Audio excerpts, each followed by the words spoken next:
Hello दोस्तों, welcome to अभिश्रु education. तो आज हम पढ़ने वाले हैं class 10th geography chapter number 1 resources and development. तो चलिए शुरू करते हैं। सबसे पहले बात करते हैं रिसोर्सेज के बारे में। तो रिसोर्स होता क्या है?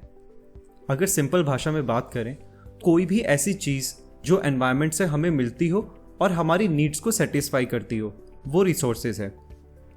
जैसे कि अगर आपको एक सिटी से दूसरी सिटी ट्रैवल करना है तो ट्रेन्स आपके लिए रिसोर्सेज हैं, रोड आपके लिए रिसोर्स है। लेकिन क्या एनवायरनमेंट से मिली हुई हर चीज़ को रिसोर्स कह सकते हैं? आइए देखते हैं। एनवायरनमेंट से मिली हुई कोई भी चीज़ जो 3 पैरामीटर्स पूरे करती है उसी को रिसोर्स कहा जाता है, जिसमें पहला पैरामीटर है टेक्नोलॉजिकली एक्सेसिबल, यानी कि हमारे पास वो टेक्नोलॉजी होनी चाहिए जिसे हम उस मटेरियल को रिसोर्स में कन्वर्ट कर पाएं। दूसरा पैरामीटर है इकोनॉमिकली फीजिबल।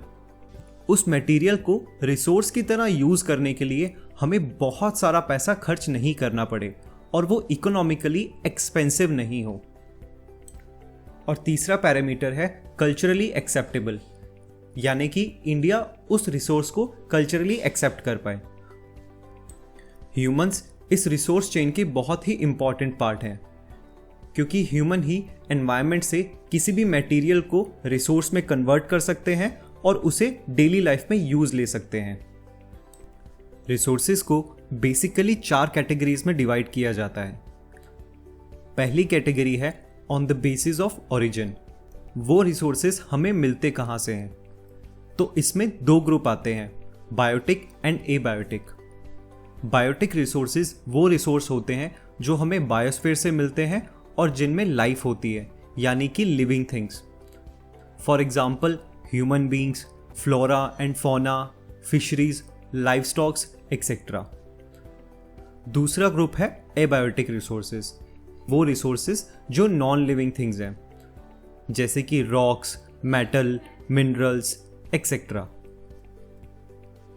दूसरी कैटेगरी है on the basis of exhaustibility, यानी कि वो रिसोर्सेज खत्म हो सकते हैं या नहीं। इसमें 2 ग्रुप आते हैं, रिन्यूएबल रिसोर्सेज और non renewable resources. Renewable resources वो रिसोर्सेज होते हैं जिनको केमिकल, फिजिकल या मैकेनिकल तरीके से रिप्रोड्यूस या रिन्यू किया जा सकता है, जैसे कि solar energy, wind energy, hydro power energy और फॉरेस्ट्स। दूसरा ग्रुप है नॉन रिन्यूएबल रिसोर्सेज। ये ऐसे रिसोर्सेज होते हैं जो अर्थ पे बहुत टाइम से मौजूद हैं और जिनको बनने के लिए कम से कम मिलियंस ऑफ ईयर्स लगते हैं। बहुत साल पुराने पेड़ जब अर्थ के क्रस्ट में दब के कोल बन जाते हैं तो वो एक नॉन रिन्यूएबल रिसोर्सेज है। उन रिसोर्सेज को हम वापस से रिप्रोड्यूस या रिन्यू नहीं कर सकते हैं। For example coal, fossil fuel और मिनरल्स। तीसरा क्लासिफिकेशन है on the basis of ownership. इसमें 4 ग्रुप्स आते हैं, individual, community, national and international. तो इंडिविजुअल रिसोर्सेज वो होते हैं जो प्राइवेटली किसी पर्सन के द्वारा ओन किए जाते हैं, जैसे आपकी कार, आपका घर, आपकी ओन की हुई लैंड, ये सभी आपके इंडिविजुअल रिसोर्सेज हैं। दूसरा ग्रुप है कम्युनिटी ओन्ड रिसोर्सेज। ये ऐसे रिसोर्सेज हैं जिन्हें पूरी कम्युनिटी यूज कर सकती है। For example playgrounds, grazing grounds, picnic spots, temples etcetera. तीसरा ग्रुप है नेशनल रिसोर्सेज। ये ऐसे रिसोर्सेज होते हैं जिन्हें एक कंट्री ओन करती है, यानी कि इंडिया की पॉलिटिकल बाउंड्रीज के अंदर आने वाले सभी मिनरल्स, वाटर रिसोर्सेज, फॉरेस्ट और वाइल्ड लाइफ इंडिया के नेशनल रिसोर्सेज हैं। किसी भी कंट्री के कोस्टल एरिया से 12 नॉटिकल माइल्स यानी कि 22.2 किलोमीटर्स तक आने वाला ओशनिक रीजन उसी कंट्री का नेशनल रिसोर्स भी कहलाता है। नेशनल रिसोर्सेज के एग्जाम्पल हैं इंडियन रेलवेज, कैनाल्स और नेशनल हाईवेज। चौथा ग्रुप है इंटरनेशनल रिसोर्सेज, यानी कि वो रिसोर्सेज जिस पे पूरे वर्ल्ड का अधिकार है, जैसे कि सोलर एनर्जी, विंड एनर्जी। और अगर ओशंस में बात करें एक्सक्लूसिव इकोनॉमिक जोन से 200 नॉटिकल माइल्स के बाद जो भी ओशनिक एरिया होता है वो इंटरनेशनल रिसोर्स कहलाता है।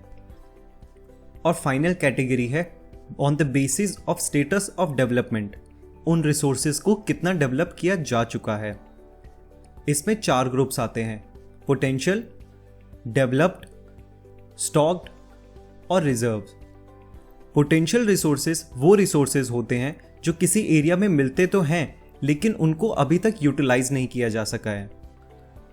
फॉर एग्जाम्पल, राजस्थान और गुजरात में बहुत ही हाई पोटेंशियल में विंड और सोलर एनर्जी है, लेकिन अभी तक उनको डिप्लॉय करने के लिए टेक्नोलॉजी नहीं बनाई गई है।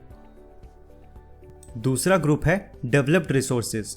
ये वो रिसोर्सेज हैं जिनको क्वालिटी और क्वांटिटी के लिए सर्वे किया जा चुका है। तीसरा ग्रुप आता है स्टॉक ग्रुप।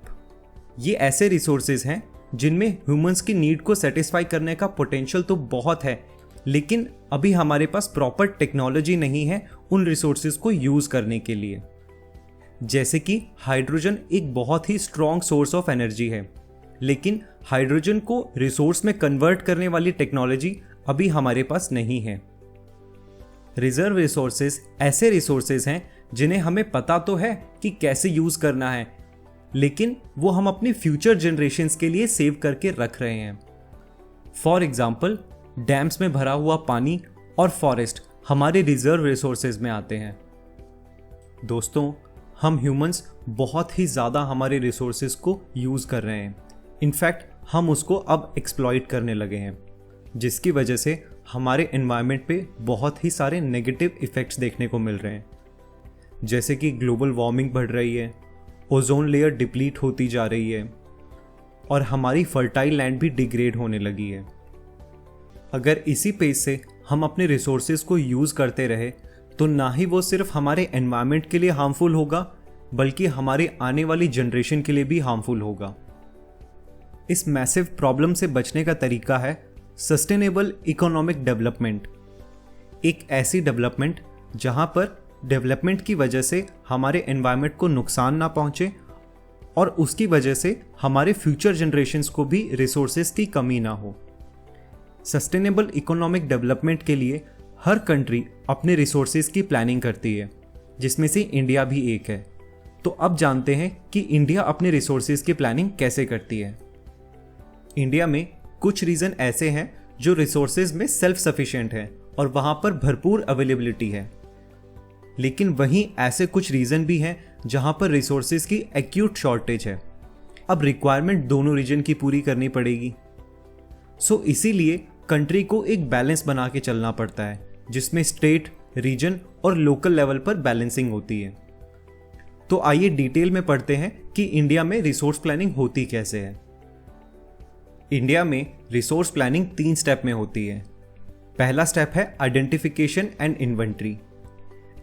इस स्टेप में गवर्नमेंट ये पता लगाती है कि इंडिया के कौन से रीजन में कौन सा रिसोर्स मिलता है। जैसे कि झारखंड, छत्तीसगढ़ और उड़ीसा के अंदर कोयला पाया जाता है, वो भी बहुत भारी मात्रा में।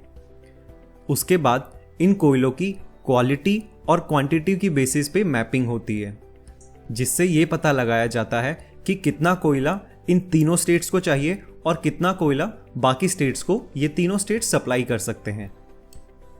दूसरा स्टेप है प्लानिंग ऑफ स्ट्रक्चर। इस स्टेप में गवर्नमेंट ये प्लान करती है कि उस रिसोर्स को यूज़ करने के लिए हमें कौन सी टेक्नोलॉजी चाहिए, हमें क्या क्या सामान लगेगा, किस प्रकार के इंस्टीट्यूशंस वहाँ पर सेट करने होंगे और जो ह्यूमंस उस प्लानिंग पे काम करेंगे उनका स्किल सेट क्या होना चाहिए। और फाइनल स्टेप आता है मैचिंग ऑफ रिसोर्सेज। इस स्टेप में गवर्नमेंट ये डिसाइड करती है कि इस रिसोर्स को कितना यूज़ किया जाएगा प्रेजेंट में और कितना हम इसको फ्यूचर के लिए बचा के रखेंगे, सो दैट ना तो हमारी फ्यूचर जनरेशन्स को प्रॉब्लम आए, ना ही एनवायरनमेंट के ऊपर कोई इसका नेगेटिव इफेक्ट हो। तो इस तरीके से इंडिया में रिसोर्सेज की प्लानिंग की जाती है। किसी भी कंट्री में डेवलपमेंट लाने के लिए उस कंट्री के रिसोर्सेज बहुत इंपॉर्टेंट होते हैं और इंडिया ने इंडिपेंडेंस के बाद से अपने रिसोर्सेज पे बहुत ज़्यादा ध्यान दिया है और उनको टेक्नोलॉजिकली डेवलप भी करती रही है। लेकिन रिसोर्सेज को ओवर यूज़ करने की वजह से हमारे एनवायरनमेंट पे एडवर्स इफेक्ट पड़ रहा है।